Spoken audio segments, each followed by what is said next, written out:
Assalamualaikum warahmatullahi wabarakatuh. Alhamdulillahirabbil alamin, wassalatu wassalamu ala asyrofil anbiya'i wal mursalin wa ala alihi wa ashabi ajmain, amma ba'du. Yang saya hormati, hadir bersama kita pertama tuan rumah Rektor Universitas Muhammadiyah Metro, Bapak Dr. Anjas Haji Jazim Ahmad. Beri tepuk tangan untuk Pak Rektor, terima kasih. Juga Sekda Kota Metro Pak Insinyur Bangkit, Ketua Majelis Dikti Litbang PP Muhammadiyah Pak Profesor Ridwan Arsad, kemudian Wakil Ketua Majelis Dikti Litbang PP Muhammadiyah Pak Profesor Dr. Edi Suwandi Hamid, PW Muhammadiyah Ketuanya Profesor Marzuki Nur yang saya hormati. Juga yang saya hormati Ketua Pimpinan Wilayah Aisyah Lampung Ibu Nurjanah, mana Bu Nurjanah? Bu Nurjanah. Kemudian juga seluruh jajaran baik dari pemerintahan kota Metro, juga seluruh mahasiswa Universitas Muhammadiyah Metro yang saya sangat hormati dan banggakan. Senang sekali alhamdulillah pagi ini bisa sampai ke Metro, mampir di kampus Universitas Muhammadiyah ini. Insya Allah nanti universitas ini makin maju berkembang. Jadi kalau tadi sudah pakai urutan ranking disebut sebagai salah satu universitas terbaik di Sumatera, insya Allah nanti terbaiknya naik kelas terus. Sumatera nasional, jadi universitas internasional. Nah, ini kesempatan sebetulnya saya ketika melihat tulisannya di sini, judulnya ini profetik profesional yang memiliki daya saing unggul. Jadi buat adik-adik, terutama buat teman-teman mahasiswa, yang mahasiswa acungkan tangan coba, saya lihat mana mahasiswa. Wih, mahasiswa semua. Boleh beri tepuk tangan buat mahasiswa yang ada di sini. Ini buat para mahasiswa. Saya ini ngomong di sini, depan saya dosen saya. Pak Lincoln Asart ini adalah dosen waktu saya masih kuliah dulu. Jadi beliau mengajar kita. Jadi mohon izin Pak dosen, saya murid mohon izin untuk bicara di depan guru. Ini kan paling repot kalau jadi murid bicara depan guru. Apapun yang dikatakan dia bilang ngerti cili aneh gitu kira-kiranya tuh. Tahu kecilnya dulu. Nah, adik-adik semua, teman-teman mahasiswa terutama, saya ingin sampaikan kepada teman-teman sekalian beberapa pesan singkat saja terkait dengan ke depan. Kita perlu memperluas jangkauan dan target. Kalau tadi disampaikan tentang lokasi belajar boleh di Metro, lokasi belajar. Tapi lokasi cita-cita harus di atas yang langit yang paling tinggi. Itu lokasi cita-cita Anda. Jadi Anda tempatkan cita-cita paling tinggi. Dan jangkauannya harus luas. Jangkauannya luas. Jadi buat teman-teman semua, pada punya HP nggak nih? Punya pasti. Punya Facebook? Punya. Punya Twitter? Punya. Punya Instagram? Punya.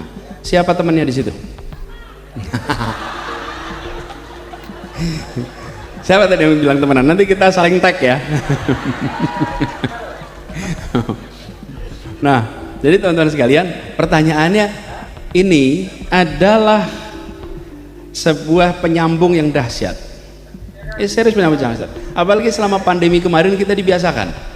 Selama 2 tahun kemarin, yang biasanya kita segalanya serba tatap muka, mendadak kita bisa lakukan secara digital. Itu proses pembiasaan. Walaupun alatnya sudah ada. Sebelum pandemi alatnya ada tapi tidak pernah kita pakai. Begitu pandemi baru terpakai semua. Pertanyaan sederhana. Apakah teman kita di sini adalah teman masa lalu atau teman masa depan? Oke, kalau yang ada di sini teman SD, teman SMA, teman SMP, teman kuliah, maka sesungguhnya alat canggih ini hanyalah alat untuk melanggengkan hubungan masa lalu. Oke? Tapi bila Anda mahasiswa misalnya Fakultas Biologi, Anda tersambung dengan penelitian-penelitian biologi terkemuka dunia, tersambung dengan penerima hadiah Nobel bidang biologi, tersambung dengan penulis-penulis bidang biologi termaju di dunia, maka alat ini akan menjadi alat untuk membangun masa depan bagi Anda semua. Oke? Jadi lokasi tidak lagi menjadi faktor besar ketika kita bisa melampaui ini. Jadi pesan saya pada teman-teman semua, terutama teman-teman mahasiswa, jangkauannya diperluas. Lalu kita ketemu dengan universitas-universitas dunia sekarang ini yang membuka silabusnya, yang membuka materinya untuk bisa diakses publik. Karena itu bagi Universitas Muhammadiyah Metro, tinggikan standar yang harus diberikan kepada adik-adik semua, termasuk adik-adik semua belajar tinggikan standarnya. Yang dikhawatirkan teman-teman seringkali begini, bukan kita gagal meraih target, yang dikhawatirkan itu adalah kita berhasil meraih target dan targetnya terlalu rendah. Oke? Ketika targetnya itu rendah, tercapai puas, sementara sesungguhnya targetnya rendah. Tinggikan target itu. Karena itu setarakan bagi mahasiswa yang kuliah di Metro, jangan setarakan dengan Bandar Lampung, jangan setarakan dengan Jakarta, jangan setarakan dengan Bandung, jangan setarakan dengan Jakarta, tapi setarakan dengan Jogja, setarakan dengan anak-anak yang kuliah di universitas-universitas terbaik dunia. Setarakan ke situ, sehingga lompatannya itu jauh. Nanti teman-teman semua akan punya jangkauan prestasi yang insya Allah akan membanggakan bagi universitas ini. Jadi buat teman-teman semua yang saya hormati, gunakan kesempatan, manfaatkan teknologi ini untuk melakukan lompatan target. Dan kami berharap, kalau boleh saya usul pada teman-teman semua, terutama yang masih mahasiswa, aktiflah. Aktif di mana? Di kelas dan luar kelas. Jangan aktif di luar kelas, di dalam kelasnya pasif. Aktivis tulen di luar, masuk kelas absennya banyak sekali. Sebaliknya, rajin di kelas tapi di luar. Dulu ini pengalaman saya kuliah, ini ada Pak dosen di sini. Saya kalau ditanya ngambil berapa SKS, saya bilang saya ambil 24 Pak. 18 di kelas, 6 di luar. Iya, berapa? 24. 18 di dalam, kan nggak mungkin saya ambil banyak-banyak kalau kegiatan di luarnya penuh sekali. Nggak apa-apa, tapi saya anggap itu sebagai SKS. Dan ini teman-teman sekalian, kenapa? Karena tidak bisa diulang masa kuliah ini. Saya ingatkan, setelah lulus Anda tidak bisa kembali lagi mengulang masa ini. Ini masa terindah yang tidak bisa diulang, namanya masa kuliah, tidak bisa diulang gitu. Anda tidak bisa lagi kembali dan mengulang periode hidup Anda antara usia 18 sampai 24 ini rata-rata. Ada juga yang lebih lama lagi sebetulnya ya. Tapi kira-kira usia ini 18 sampai 24 itu range tidak bisa diulang. Jadi saya usul pada adik semua, lakukan kegiatan di dalam kelas dan di luar kelas. Aktiflah apapun aktivitasnya. Kalau ada mahasiswa yang waktunya longgar, you have a problem. Kalau ada mahasiswa yang kerepotan ngatur waktu karena kegiatannya banyak, Anda di jalan yang lempang, Anda di jalan menuju sukses. Kalau Anda kerepotan ngatur jadwal, tapi kalau Anda kelebihan waktu, ada sesuatu yang salah dengan Anda. Dan hari ini cek aja sendiri-sendiri, kita termasuk yang kelebihan waktu atau termasuk yang kekurangan waktu, sibuk. Jadi Bapak Ibu sekalian, teman-teman mahasiswa terutama, manfaatkan ini yang sebaik-baiknya. Dan karena ini double, saya usul targetkan untuk unggul tadi. Satu adalah soal kompetensi global, yang kedua bekali diri dengan bekal kepemimpinan, bekal pengalaman organisasi. Saya dulu sering sampaikan, Pak Walin, Pak Edi, di kampus waktu saya masih di kampus. Waktu itu saya di kampus Pak Sekda, jadi saya sering pesan sama teman-teman mahasiswa. Pesannya begini, IP yang tinggi itu hanya akan mengantarkan Anda sampai panggilan wawancara. Di ruang wawancara yang menentukan adalah kemampuan berpikir kritis, analitis, kemampuan komunikasi, dan kepemimpinan Anda. Itu yang menentukan di dalam ruang wawancara. Tapi jangan diartikan IP nggak penting, IP-nya rendah nggak dipanggil wawancara. Tapi IP yang tinggi itu mengantarkan Anda sampai panggilan wawancara. Di dalam ruang wawancara bukan IP lagi yang ditanya. Di dalam ruang wawancara ditanya kemampuan apa yang sudah Anda kerjakan, apa yang sudah Anda lakukan selama kuliah. Kritis, analitis, komunikatif. Jadi saya pesan pada teman-teman semua untuk bekali itu. Nah, kalau ditanya IP-nya, baiknya IP minimal berapa ya kalau kuliah? Lulus berapa kira-kira? Baiknya IP minimalnya berapa? 4. Waduh, mantap betul ngasih saya 4 gini Pak. Ada yang mau usul IP minimal baiknya berapa? Kalau 4 rasanya enggak. 3. Ada yang usul lagi? 3,8.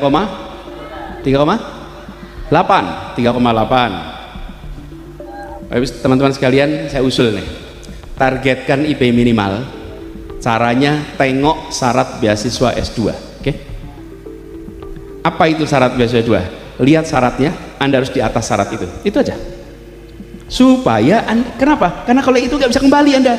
Begitu syarat beasiswanya 3,25, IP Anda 3,2, selesai. Anda nggak bisa kembali itu. Oke?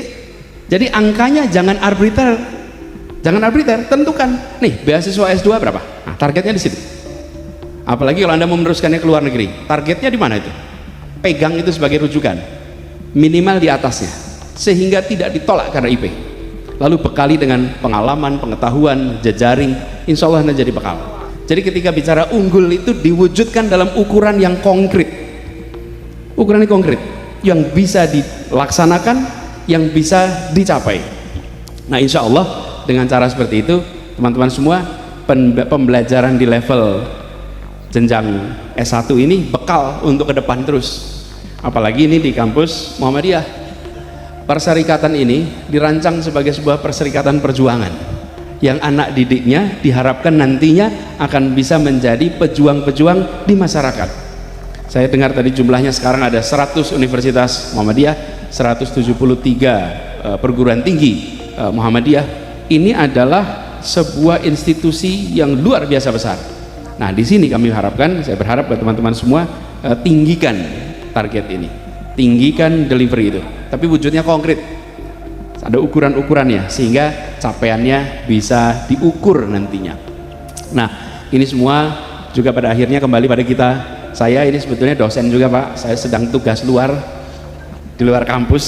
Saya tidak punya nomor induk pegawai, saya punyanya nomor induk dosen nasional NIDN, sama seperti Bapak Ibu sekalian. Jadi saya sedang tugas luar, nanti kalau sudah selesai itu semua ya saya akan kembali lagi ke kampus. Tapi salah satu pelajaran penting yang saya rasakan ketika berada di dalam wilayah luar kampus, maka kita dihadapkan dalam situasi beda dengan kampus. Ketika kita di kampus, kita bikin ada tesis, ada hipotesis, lalu kita tes, bila benar maka kesimpulannya muncul, tesisnya terbukti, hipotesisnya terbukti. Kalau di tempat kami, bila terbukti itu berhasil, bila tidak terbukti namanya gagal. Kalau gagal berarti problematik. Kalau di kampus penelitian gagal, kita ulang lagi penelitiannya, kita lakukan penelitian baru, pengembangan ilmu. Nah ada hal yang penting barangkali bisa bekal untuk semuanya. Ilmu yang kita dapatkan tidak untuk diterapkan, metodenya, ilmunya bukan diterapkan. Ini yang saya ingin garis bawahi, bukan menerapkan ilmu, tapi menyelesaikan masalah menggunakan ilmu yang kita miliki. Beda sekali itu. Yang satu mengaplikasikan, yang satu menyelesaikan masalah. Orientasinya beda. Efeknya apa? Kadang-kadang karena ilmu saya nuklir, kebutuhannya energi, maka saya bikinnya nuklir. Ilmu saya adalah soal hidro, maka kebutuhan energi saya pakainya hidro. Di luar sana kita membutuhkan situasi di mana semua bisa dipakai, semua bisa dipilih. Nah, berada di luar kampus itu memungkinkan kepada kita semua, kami-kami yang dulunya berada di kampus, untuk bisa memanfaatkan ilmu di dalam menyelesaikan permasalahan. Ini terasa sekali kemarin, Prof sebagai bekas muridnya Pak Lincoln, ketika ketemu pandemi COVID. Ketika ketemu pandemi COVID, itu ujian antara pengambil keputusan yang menggunakan sains dan yang tidak menggunakan sains. Karena barangnya nggak kelihatan, COVID-nya nggak kelihatan. Sesudah berjalan 6 bulan, setahun baru itu mulai kelihatan datanya. Tapi pada saat hari-hari awal nggak kelihatan. Mereka yang menggunakan ilmu pengetahuan dan mau menggunakan ilmu dan yang tidak. Nah kita membutuhkan lebih banyak lagi dari masyarakat kita yang bisa menggunakan sains berada di sana. Karena itu bagi para dosen, pada para pengajar, juga tentunya mahasiswa di kemudian hari, bagaimana bisa ikut di dalam proses yang terjadi di masyarakat, di pemerintahan. Memang ada uniknya Pak di kami itu. Di Indonesia ini ada unik Pak. Kalau ada dosen menjadi caleg, biasanya lingkungannya tanya, buat apa jadi caleg? Biasanya begitu Pak. Kalau ada yang mau jadi bupati juga gitu, buat apa jadi bupati? Saya kadang-kadang heran, bila orang bermasalah masuk politik tidak dipermasalahkan, tapi bila orang tidak bermasalah masuk politik malah terbalik. Bila orang tidak bermasalah masuk politik malah dipermasalahkan, tapi bila orang bermasalah masuk politik tidak dipermasalahkan.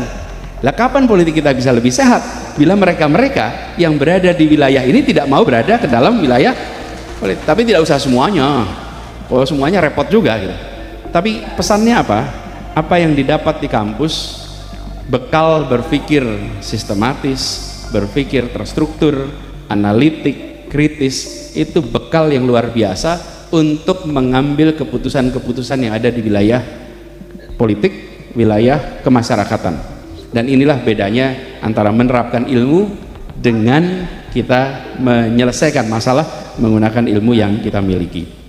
Jadi sekali lagi ini kalau boleh pesan buat adik-adik semuanya, saya berharap suatu saat nanti akan lebih banyak lagi dari teman-teman adik-adik yang mau berkiprah di masyarakat. Tapi pesannya, selama kuliah gunakan dua-duanya, di dalam kelas dan di luar kelas. Insya Allah itu akan menjadi bekal bagi kita semua. Indonesia ke depan tantangannya besar. Tapi kalau boleh saya sampaikan teman-teman sekalian, Anda harus mulai benchmarking dengan alumni lain.